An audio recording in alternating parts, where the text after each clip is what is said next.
उसको देखने के बाद भी हम ये कह सकते हैं कि नहीं, कश्मीर घाटी में कुछ नहीं हो रहा है 370 हटने के बाद। 370 एक कवच थी, एक ढाल था। अब हर कोई कह रहा है कि ये पड़ोसी देश है जिसकी वजह से ये सब होता है।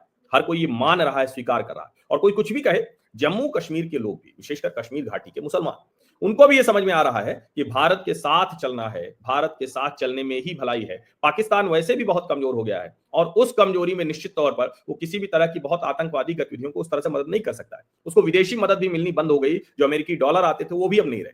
चाइना कितना सपोर्ट करेगा या दूसरे देश कितना सपोर्ट करेंगे, ये भी एक बड़ा विषय। अफगानिस्तान, उसके साथ उसके रिश्ते वैसे ही खराब हो गए हैं। जब अफगानिस्तान में तालिबान आया था तो आईएसआई चीफ वहां पहुंच गए थे, लग रहा था जैसे पाकिस्तान की ही फतेह हो गई, लेकिन वो तो बड़ी हार साबित हुई है। अब अफगानिस्तान और तालिबान उनके लिए मुसीबत साबित हो रहा है। भारत की जहां तक बात है तो भारत कूटनीतिक रिश्ते सबसे रखता है, तालिबान से भी रखता है। पाकिस्तान के लिए और बड़ी मुसीबत है। पाकिस्तान वैसे ही सिंध में, बलूचिस्तान में, जो खैबर पख्तूनवा है, अलग अलग उसके इलाके हैं, वहां पर वो वैसे ही अफगानिस्तान से जुड़े हुए, वहां पर वो वैसे ही जूझ रहा है। तो अब उसकी बहुत स्थिति नहीं। जो आतंकवादी हैं वो जाने कैसे क्या हो रहा है कि अननोन गनमैन वो मार गिरा दे रहे हैं, चाहे वो पाकिस्तान में हो, चाहे वो कहीं और हो। यहां तक कि जो दुनिया के ऐसे देश हैं जिनको माना जाता है कि अरे वो तो ऐसे देश हैं कि वहां कोई क्या करेगा, वहां भी पता नहीं कैसे अननोन गनमैन मार देते हैं, जहर मिला देते हैं, जाने क्या क्या होता है।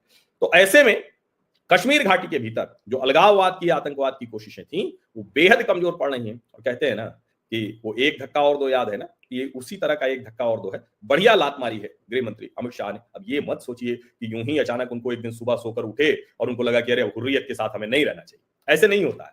ये गृह मंत्रालय की, वहां की एजेंसियों की, जो हमारी सरकार है उसकी वो कोशिशें हैं जो धीरे धीरे रंग ला रही हैं, जिसका प्रभाव देखने को मिल रहा है।